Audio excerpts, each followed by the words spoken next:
Cheers to anyone listening, and welcome to some big changes in our podcast format. It's Travis Smith, Chief Strategy Officer for what is known by some as WithoutWire Inventory Sciences, but to others, simply WOW. No trademark infringement intended, everyone. This is my friend Matt with me. He is our marketing hire of the year. Marketing hire of the year. Very excited to hear it. And my hope is bringing you in, Matt, is going to jazz things up a little bit because we've got some things we've got to improve on here in this show. So, Matt, welcome, and thanks for being here. Oh, it is so good to be here. I'm really excited to jump into it and get something going with the podcast. Yeah, that's awesome, and I appreciate everything you've done so far. And let's start off with saying we're going to switch things up a little bit, Matt. I know that's a surprise to you, and we've been talking about this, but we've gotten some feedback that the host is slightly monotone, and the entertainment value is not where it needs to be, and so we need to address it. So we're announcing a new focus on the challenges and opportunities beyond warehouse management.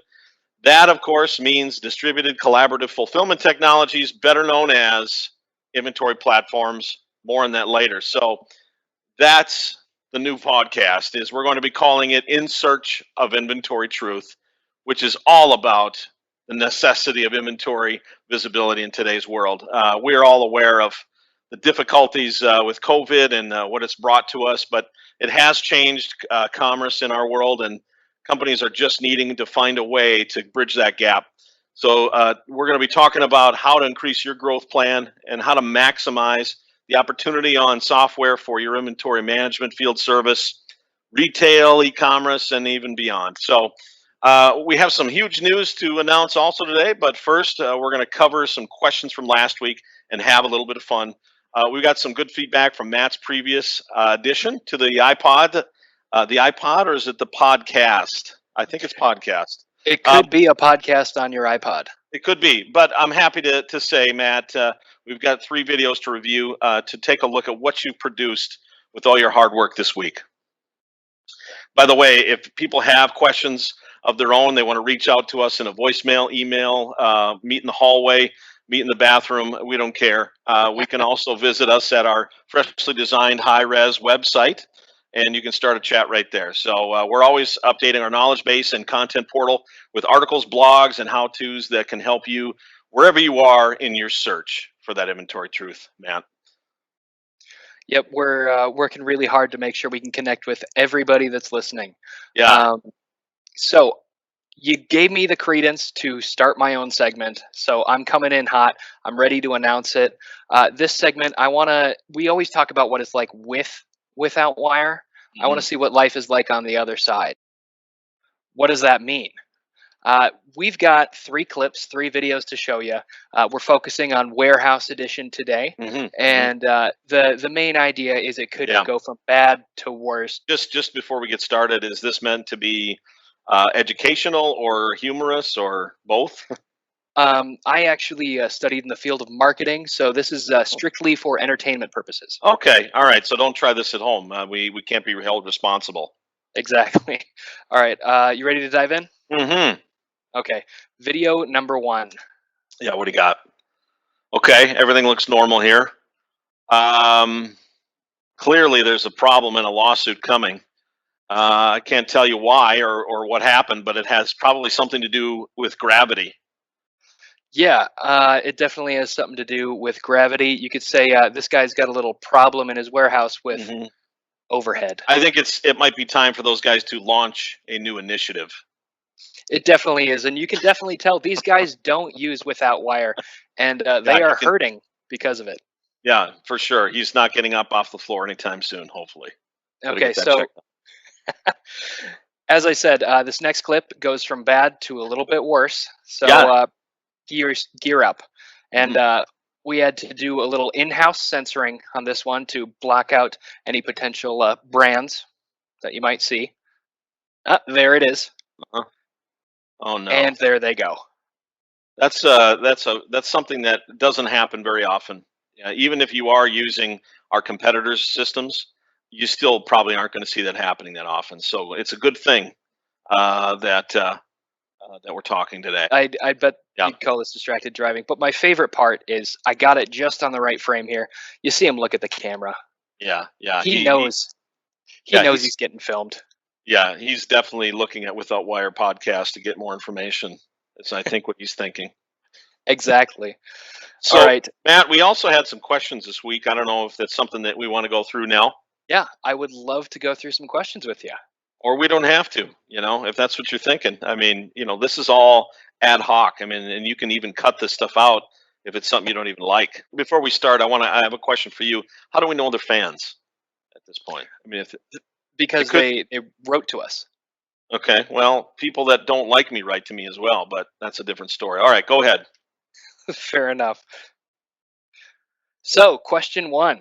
Mm, Our company manufactures chemicals with strict compliance on traceability. yeah, What can help us reduce time in production? that's easy. We've got all the answers to those things and more on our knowledge base. But let me start out by saying that, in my mind, a chemical company has to deal a lot with overpicking, underpicking, being able to fulfill the exact thresholds and tolerances of their customers. And that's where advanced picking comes in. It's a great way to go. And the other part of that is to have a consistent and dedicated effort on maintaining unit of measure schedules for all your items to use, especially when you're dealing with those unit of measure conversions. And there's nothing that can slow you down more than a missing box that never existed in the first place. The other part of that is you want to turn on your lot tracking if you're doing manufacturing. Turn it on and set it up for automatic creation so that you don't have to worry about doing that yourself or having somebody fat finger something into a screen or a mobile app or what have you. The other part is statistical data is great for determining whether or not you should spend a ton of your time dealing with scrap and whether it makes any sense or not. And by looking at the data, you can simplify those steps by taking a look at how often you're getting over and under usage out of your assembly line. And so, anyway, those are the items I got for that. We did have another question come in this Yeah, week, and this one is related to e commerce. yeah. E commerce is now 35% of our Hmm. business. Hmm. How do we keep up? You got to consider matching the picking techniques with the unique ordering patterns of e-commerce. Usually, you're dealing with more piece picks and you're dealing with fluctuations in consumer buying habits, much more than if you're dealing with B2B shipments. And so, when you take a look at those unique patterns, dealing with all scenarios, that's an important part of allowing yourself to scale in an e-commerce environment. The other part of that goes hand in hand is you want to implement some machine learning on top of that pattern recognition so you can look for anomalies in your data, in your ordering patterns, in your supply. Those are all tools that are becoming much more prevalent, and we're very excited to talk more about that later on. Yeah, I recently heard that Etsy now started advertising for free for Hmm. the various people using their service. So these are smaller Yeah. businesses where it's one piece at a time almost, and they may not have an ad budget. But Hmm. what they're doing is they're saying, okay, we're going to advertise at no cost to you. But if you get your product picked up, we tack on, a 12 to 15% Hmm. fee for you. Now, that's not going to stop anybody from doing anything. If anything, it'll give you 10% more orders. But the smart money goes on optimizing even past that to recoup that 10%. And I think implementing that AI and machine learning, as well as working with different picking techniques and things like that to organize your business, could really help you do that. Yeah, great points. Great points. I think that's definitely something that we're very excited to be a part of with our customers and what they're doing as well. So there's change going on at all places, and even marketing can be impacted. So with that, a couple thoughts. It's been my honor for many years to be working with our hardworking team at WithoutWire, and they've really made it possible to really align our entire product with Microsoft Dynamics and the Power Platform from Microsoft. And if you've been hiding out due to COVID or other possible natural disasters, and they're all over the place, well, you may not know, but Microsoft has produced some amazing innovations in the area of business applications and ERP and inventory as well. So, very excited to talk about that. And really, with that addition of the work they've been doing in these areas, it's really helped us to take our 3-year goals of our company and expedite those and allow us to focus in on what we're really good at in filling those gaps. But products like Microsoft Intelligent Order Management really pull it together and bring that AI and that machine learning to our customers and our product offerings that really augments the Power Platform and Dynamics to a whole new level. So, with that, I think it's important to talk a little bit about, for the first time, I'm excited to say we're announcing a summer launch for our Power Platform solutions. And I want you to keep your eyes on future details coming out soon from Matt and our team. So, what does that have to do with today's podcast? I've been talking about the limitations of WMS and ERPs and IMS for a long time now, and have been advising businesses to go beyond that in their implementation and growth strategies. And so, with that, WOW is expanding into an inventory platform that really it fills the blind spots with how you need to fulfill inventory, whether it's mobile orders, whether it's retail, whether it's curbside. There are those weaknesses that exist in that fulfillment strategy that companies need to fill, and also gives that full visibility and frankly the inventory truth to what people are looking for. That's part of the inventory platform. It's simple, it's ubiquitous, and it's rapidly deployed to new business models that allows organizations to pivot, especially in today's world. So we're developing for Microsoft's Power Platform, making this a real reality, and we're trying to explain to you now how inventory platform lets you grow in ways you didn't even see before. So what better way to do that than to correlate it to a boxing match? Inventory platform versus traditional approaches to inventory management and others. I have to say this seems like a really interesting, fun idea. So let's give it a shot here. Matt? All right, we're 2 for 2 on you letting me go with ideas. So we came up with this sort of in tandem, but the idea is it's the showdown. We have 4 qualifications that make a certain system the best for furthering your growth. There can only be one champion.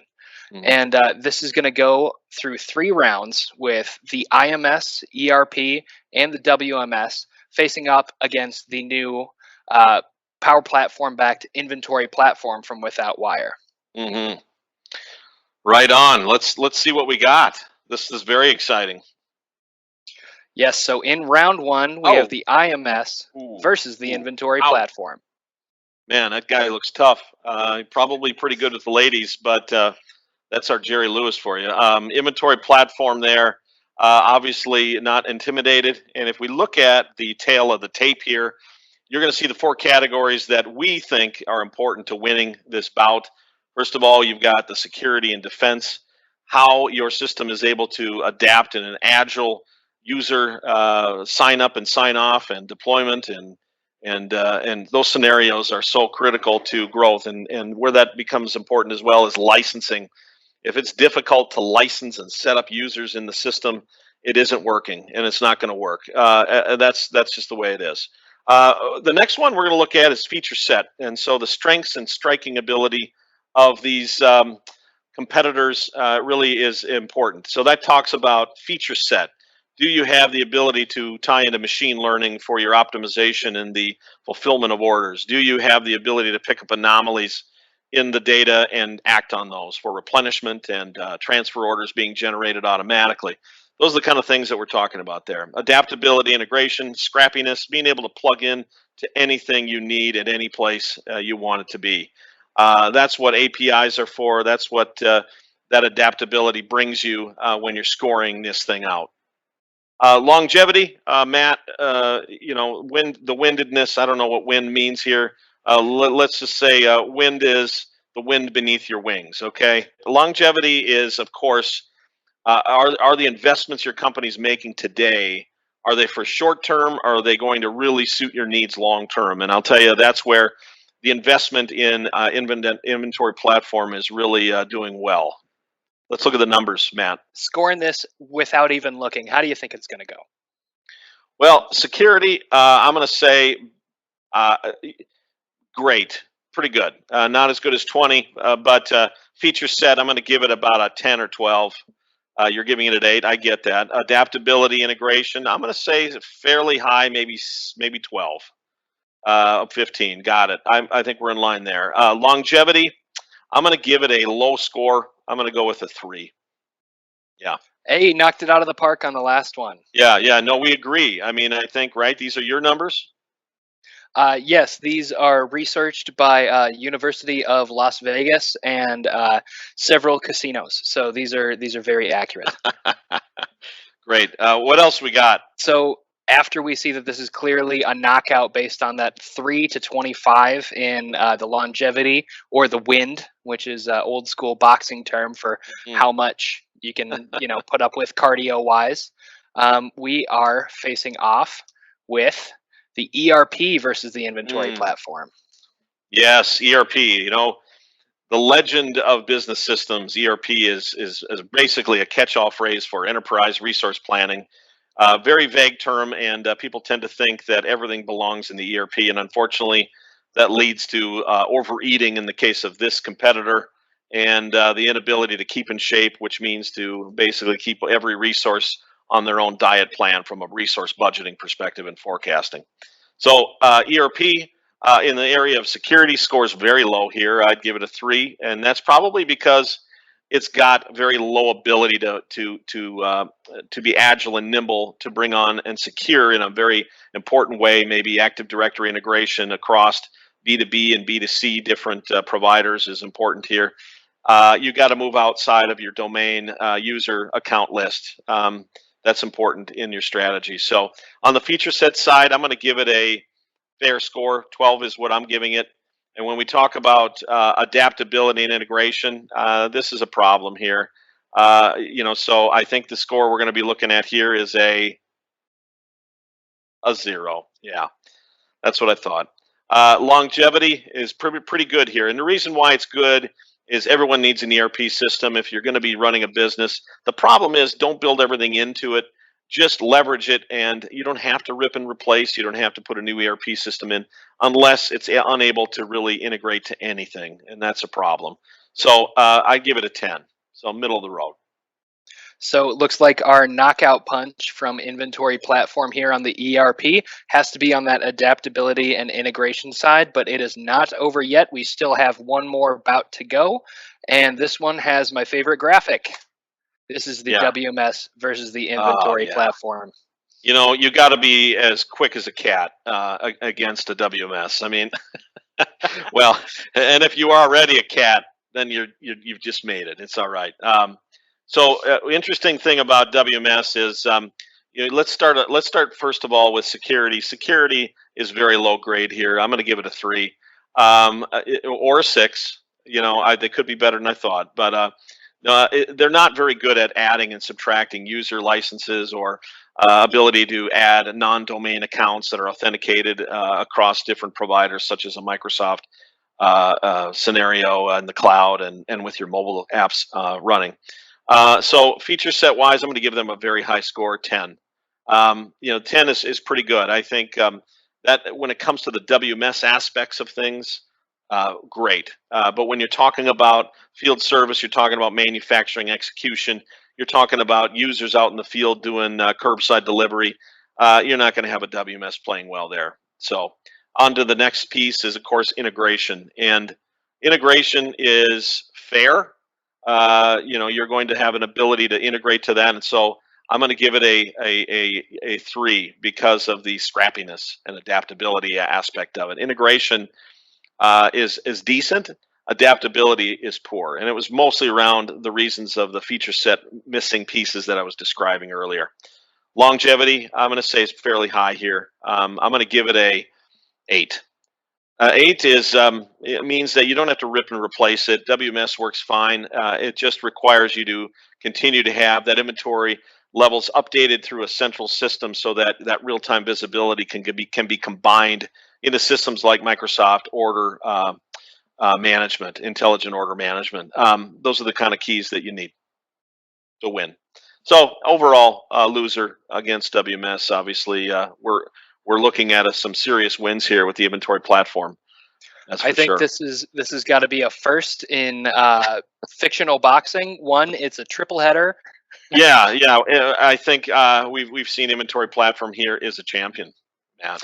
All right. Well, like any good boxing match, there's always the sort of post-match interview, and I think the listeners would love to hear a little bit more Yeah, on the side of Inventory Platform, just running down the same stats and see where the real difference is. yeah. The real difference in these areas and where we're keeping these scores, it really boils down to security coming first. You got to have a secure system. There's no question about it, and it's got to work in every scenario. It's got to be able to work when you have people on a mobile device that you barely know or don't know at all.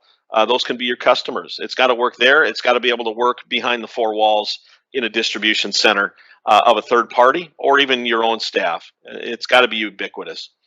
The second part, of course, features make the difference. You got to have the features to be able to take care of not only the warehouse, but also the remote sites, the replenishment to different locations through transits or cross-site moves.